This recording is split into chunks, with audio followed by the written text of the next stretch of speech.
welcome back to our YouTube channel. Maggie Nolan here with Living Radiant Photography. I'm so glad you're here. So I'm gonna jump right in. For those of you who have been watching us, this is our 10th year of being wedding photographers.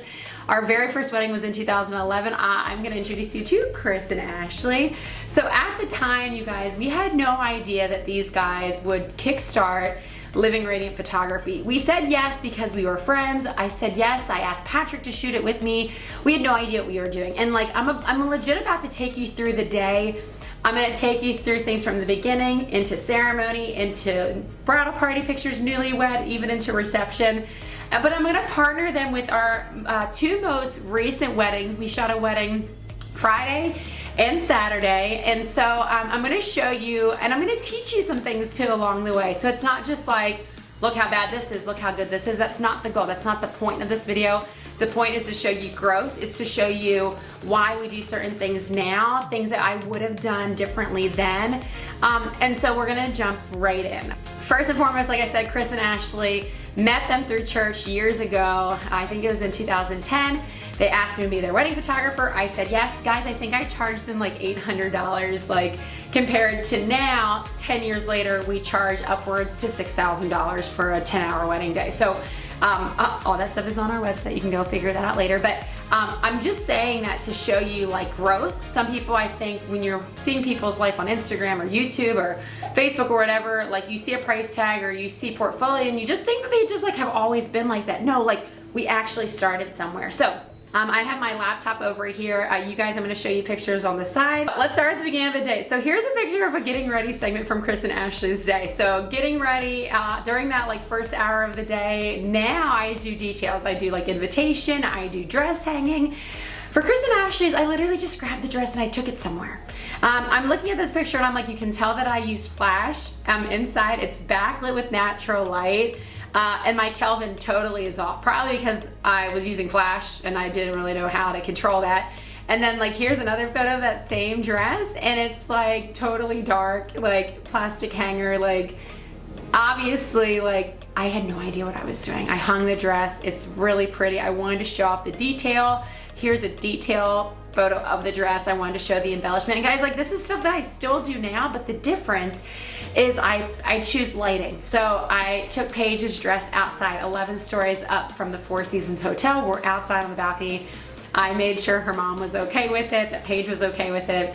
But this is the difference. I want Baltimore in the background and here's the dress. So beautiful light. My Kelvin is on point. I cleaned that glass that the dress is on. So you guys can see like work actually goes into making things beautiful, and she has this really pretty hanger.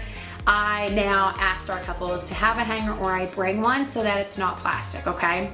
All right, let's move on with the day. I'm just gonna show you a couple things. Oh my gosh, oh my gosh, oh my gosh. Okay, dress picture. So I wanna show this because these dresses legit were green, but I am in a library of a church. There's no natural light. I'm using flash. There's even this like Jesus character painting below the far right dress, and like now I look at this and I like kind of cringe, but at the time I just was documenting life. I was just documenting what was happening. Now ahead like pre-wedding, I tell our brides like have your girls like hang the dresses, cut the tags, get them out of plastic bags, get them off plastic hangers onto wooden ones, because now in hotel rooms there's wooden hangers in the closets, right? Or they can have custom ones and it looks very different. It's really pretty. It's like manicured, it's like and it just showed, you just see the difference between like strictly documentary, having no idea what I was doing. There's even like I said, there's artificial light coming down from the ceiling. I just did what I thought was right, and now I obviously we do things different. Next we're going to segue into ceremony. So here's ceremony. I was trying to capture the detail of unity candle. I should have shot this on an angle. So now in 2021 we shoot things a little differently, we do detail differently, and the Kelvin needs to be spot on, okay? Okay, so getting ready. This one is kind of funny. For some reason angle shots were like kind of cool then, and so I have this like angled shot of the bride getting ready. Guys, I'll tell you, looking at this photo, I'm gonna tell you right now things that I would have done differently. That light to the left, I would have turned off. I would have moved her out of this room entirely if there wasn't a window, and I would have dressed her even in a foyer because light is always going to be in your favor. You always want to use lighting first, then location. But in this scenario, I just shot what I thought was like, I didn't know I had the authority to say, hey, can we actually move you? So here's Paige getting ready in a room that has lighting all around her. And it's not that they're both rooms. They're both rooms. The difference is I have no natural light and I have natural light. So we're gonna go through a couple of bridal party pictures. So this is the first one. I have my groom Chris with a bunch of girls. I shot up. Don't ask me why. I never shoot up because you get double chins, you get weird angles.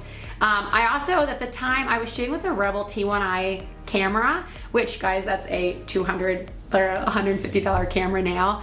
But I probably had a 4.0 lens that didn't drop below 4.0 aperture. So like there's other things in focus. Now in 2021, I use an 85, I use a 100, we use a 70 to 200, or I use a 50 millimeter that can drop to 1.2 aperture.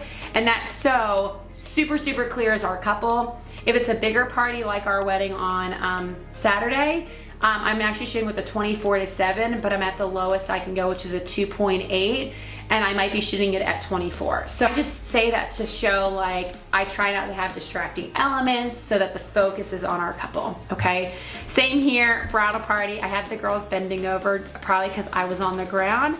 I should have just had them all stand in a straight line. I would have put their feet like on the brick so they were all on the same facial plane. And you can see the difference. So full bridal party, 10-year difference, okay? All right, so I want to show you this one because this is his reaction seeing his bride coming down the aisle. And I want to highlight this because, to be honest, this photo is not bad from an emotion perspective. I did my job. I caught the emotion of Chris seeing his bride walking down the aisle. What I didn't do here is my lighting is off. Clearly, he's orange, okay? So tungsten light, church lighting. We weren't allowed to use flash. But I now shoot with R5s and Mark 4s and Mark 3s in the years prior. We had full control of the camera from aperture to shutter speed to ISO and Kelvin and white balance. And so now, so this is the difference, ready? So 10 years ago to now, same emotion, beautiful, like seeing bride for the first time, seeing your spouse for the first time. But the difference in like gear, like this is a perfect like example of like why good gear matters and be able to control the camera and having that knowledge. All right, so guys, this picture I'm showing you is a great example of why location and lighting really matters. At the time, I wanted a picture of the stained glass window with our couple. Now, I'm gonna preface this and say that the photographer we hired, the third photographer for this wedding, I had him do newlywed pictures because he had the most experience out of all of us shooting weddings. However, I still wanted one. I still wanted a segment with them. So I put them in front of this really pretty stained glass window. Little did I know, I actually lit them horribly. I didn't even light them. No off-camera flash. Guys, sorry, that's 10 years ago. I didn't know anything, okay? Now, 10 years later, I would have shot them very different. I'm gonna show you this example. This isn't a 2021 wedding, but this is Stephanie and Patrick. This was a dark church in Baltimore City, and I decided to let's try and light them really cool and dramatic to give this really cool effect. And we did just that. So you guys can see the difference of having great gear, of why off-camera flash can be really powerful in church settings. So just because you have something really pretty, you still have to know how to light it well. And now 10 years later, we have come to know that like there's just some scenarios that you just in a church have to use flash. And so part of that is actually knowing if you have permission to use flash in a church. So that's something that we found out prior to doing this photo. We knew that we could use flash post-ceremony for pictures, okay? All right, I want to just show two more pictures here about weather. Yes, we shot in rain and snow for our very first wedding ever, and I'm saying that because those that are photographers watching this fully know that weather impacts the day, which is probably why we did a lot of stuff inside. Because I was like, why didn't we take people outside? Well, I forgot that it rained and snowed. Okay, and I'm gonna wrap up with some reception things. So I want to show you these two photos. These are pictures of the cake display. Both have distracting elements. So now in 2021, we try to shoot those details prior to the room being touched so that one, you don't get trash cans, two, you don't get people. Obviously this isn't lit well at all, but I had one on-camera flash. I didn't even know how to use off-camera flash at this wedding. And so it's kind of funny looking at this because I'm like, oh, now I would like this totally different. So this one is their first time praying as husband and wife at dinner. Again, angled shot, not sure why I did that. I guess I thought it was cool because I wanted to get like, you know, the candles in it with them praying. Now we just shoot, we make sure our lines are straight and we still capture the moment, okay?